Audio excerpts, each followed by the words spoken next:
Bienvenue dans le cours pratique proposé par la SJ Service, intitulé Analyse statistique, avancée avec le package GTSummary.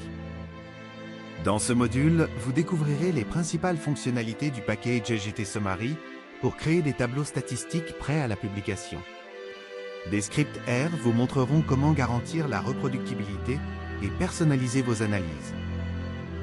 Le jeu de données comprend 88 observations issues du marché immobilier, avec des variables clés telles que le prix, la valeur d'évaluation, le nombre de chambres, la taille du terrain, la superficie de la maison, un indicateur identifiant le style colonial, ainsi que leur transformation logarithmique pour des analyses plus robustes. Le package GTSummary propose des sélecteurs de variables selon leur type. La fonction AllCategorical pour les variables catégorielles, la fonction AllDichotomous pour les variables binaires, et la fonction AllContinuous pour les variables continues. Pour l'analyse des modèles statistiques, utilisez les sélecteurs AllIntercept pour les intercepts, AllContrast pour les contrastes et AllInteraction pour les termes d'interaction. Le package GTSummary propose des thèmes personnalisables. La fonction Theme GDSummary Journal pour appliquer les standards de grandes revues scientifiques comme le type JAMA, la fonction Theme GDSummary MINSD pour afficher la moyenne et l'écart type, et la fonction Theme GDSummary Language pour définir la langue par défaut. La fonction Theme GDSummary Language permet de personnaliser la langue des tableaux, ainsi que les séparateurs numériques. Par exemple, avec language égale fr, decimal.mark égale et big.mark égale. Les résultats sont affichés selon les conventions françaises. La fonction TableSummary simplifie l'analyse univariée en générant un tableau de synthèse.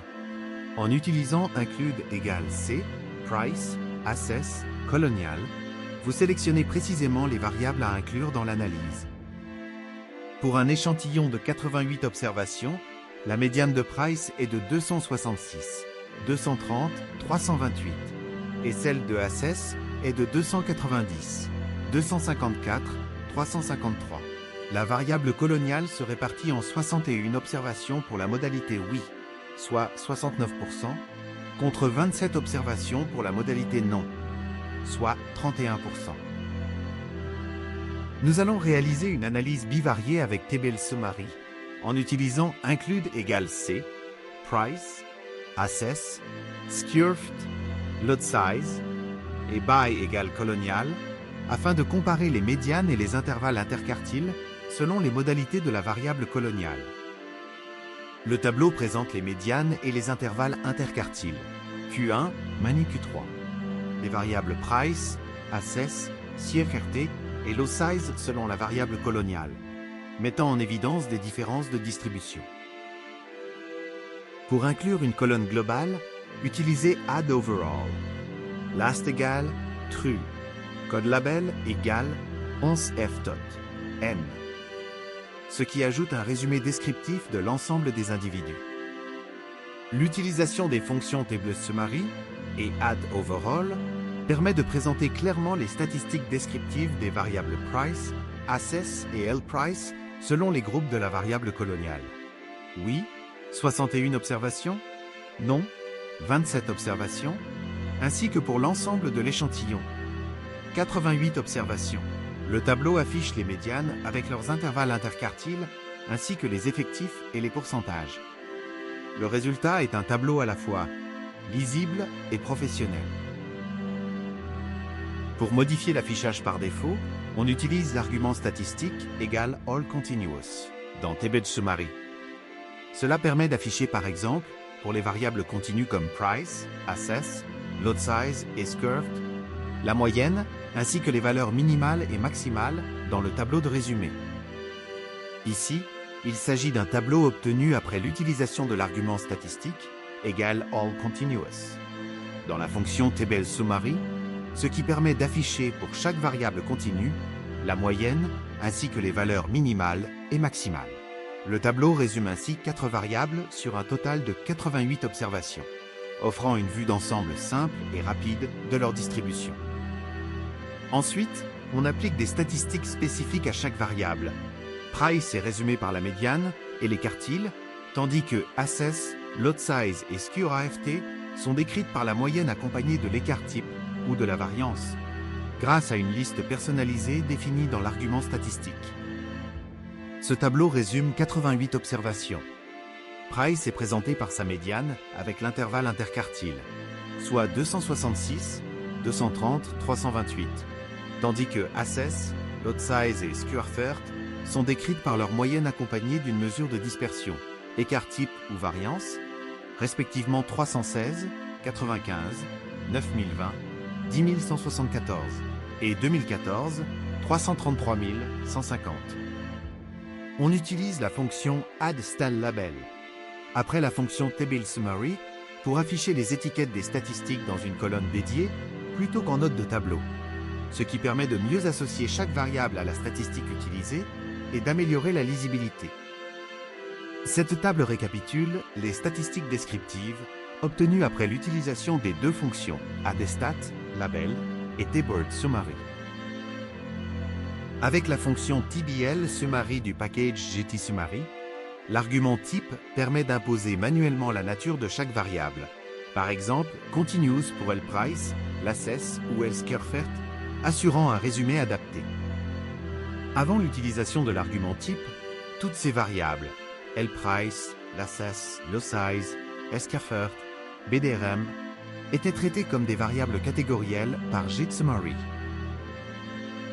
La fonction allContinuous2 du package GTSummary permet d'afficher plusieurs lignes de statistiques pour les variables continues, comme la médiane, premier quartile, troisième quartile, la moyenne, écart type, et les valeurs minimales, maximales. Ces statistiques peuvent être personnalisées à l'aide de l'argument statistique dans la fonction tbl_summary. Ce tableau de statistiques descriptives est obtenu en utilisant l'argument statistique égal allContinuous2 dans la fonction table_summary du package GTSummary. L'argument digit définit le format des résultats, notamment style number pour nombre, style pers pour pourcentage, style p-value pour p-valeur, style sigfig pour chiffre significatif et style ratio pour ratio. Dans table_summary pour price, access et colonial, l'argument digits reçoit toujours le nom d'une fonction, précisément sans parenthèse. Exemple, digits égale allContinuous. Style %, style by-value, style ratio. Ici, il s'agit du tableau obtenu après l'utilisation de l'argument digit dans la fonction tb1summary du package GTSummary. L'argument missing définit si les observations manquantes s'affichent. Il accepte les valeurs suivantes: if any, no ou always.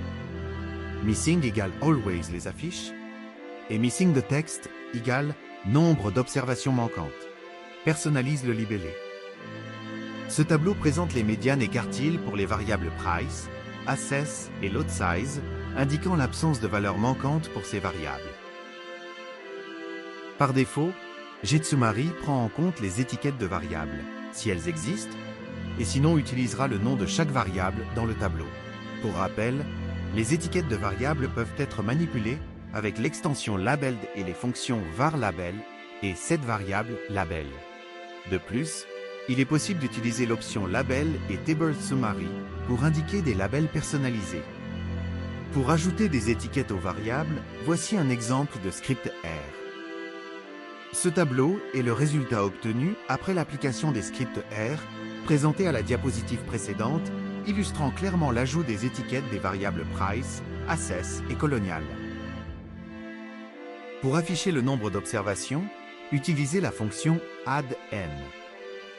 Vous pouvez personnaliser le titre en utilisant la fonction callLabel, statistique pour les statistiques, last pour la position et footnote pour une note. Dans cet exemple, la fonction table_summary permet de générer un tableau récapitulatif des variables sélectionnées. Ensuite, addN, statistique égale n obs, callLabel égale observé, last égale true, footnote égale true. Ajoute une colonne indiquant le nombre d'observations pour chaque variable. Enfin, la fonction addOverall Ajoute une colonne supplémentaire qui présente les statistiques pour l'ensemble des données. Ici, il s'agit du tableau des statistiques descriptives, après l'utilisation des fonctions Table Summary et de Add-in. Les fonctions Bold Label, Bold Level, Italicize Label et Italicize Level permettent de mettre en gras et en italique les étiquettes de variables et les modalités des variables catégorielles dans votre Table Summary. Ce tableau est le résultat de l'application des fonctions Bold Label et Italicize Levels, qui permettent d'afficher les noms des variables en gras et les modalités de la variable lprice en italique, améliorant ainsi la lisibilité du tableau. La fonction TableCross est une variante de Table Summary qui permet de croiser deux variables spécifiées à l'aide des arguments row et col. L'option pers égale row permet d'afficher des pourcentages par ligne. Il est également possible d'intégrer le résultat d'un test du Ki2 en utilisant la fonction addPi. Ici, nous présentons un tableau croisé de la variable lprice en ligne et de la variable colonial en colonne, obtenu à l'aide de la fonction TableCross. La fonction TableContinuous permet de synthétiser une variable continue en la stratifiant par deux ou plusieurs variables catégorielles. Dans l'exemple de script R ci-dessous, nous présentons les valeurs moyennes du prix du logement dans différents groupes. Les moyennes du prix du logement, selon les modalités de la variable coloniale, montrent une valeur de 491,6 pour la modalité oui, contre 369,2 pour la modalité non. Pour les grandes tailles en ligne, ce qui met en évidence un écart notable.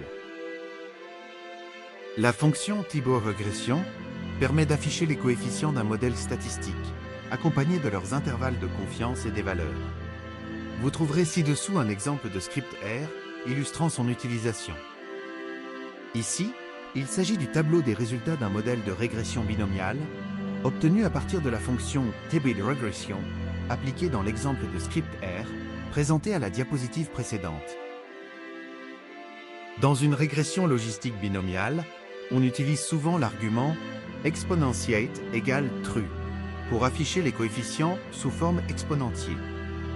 Cela permet d'obtenir directement les rapports de cotes, odds ratios, ce qui facilite leur interprétation. Vous trouverez ci-dessous un exemple de script R illustrant l'utilisation de cet argument. Ce tableau présente clairement une colonne des rapports de cotes, odds ratio, obtenus grâce à l'utilisation de l'argument exponentiate égale true.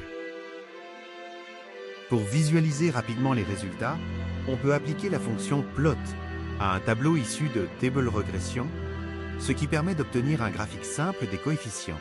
Par ailleurs, la fonction GGoFModel du package Ggali offre une alternative plus complète pour représenter graphiquement les coefficients d'un modèle de régression.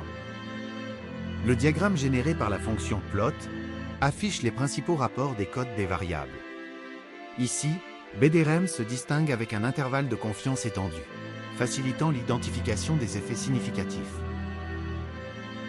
Comparativement au graphique précédent, la fonction GGoFModel propose une visualisation plus lisible et professionnelle. Il affiche un diagramme des coefficients incluant à la fois les odds ratios et leur valeur P, avec une légende indiquant le niveau de significativité, ce qui facilite l'interprétation des résultats. La vue combinée associe un tableau détaillé et un forest plot pour chaque variable. BDRM présente un rapport des cotes de 3,65. P égale 0,005, clairement soulignant son impact significatif. Ici, nous prédisons la probabilité d'un logement colonial spécifiquement avec prix 300 milliers de dollars, évaluation 349 milliers de dollars, 4 chambres, terrain 6126 pieds carrés et 2438 pieds carrés. Ce diagramme montre l'influence de chaque variable sur la probabilité qu'un logement soit colonial. Une barre vers la droite indique un effet positif, la probabilité augmente, tandis qu'une barre vers la gauche indique un effet négatif, la probabilité diminue. Plus la barre est longue, plus l'effet est important. Plus elle est courte, plus l'effet est faible. Merci pour votre attention. Retrouvez le lien en commentaire pour télécharger ce cours au format PDF et n'hésitez pas à vous abonner à notre chaîne YouTube via le lien également disponible en commentaire.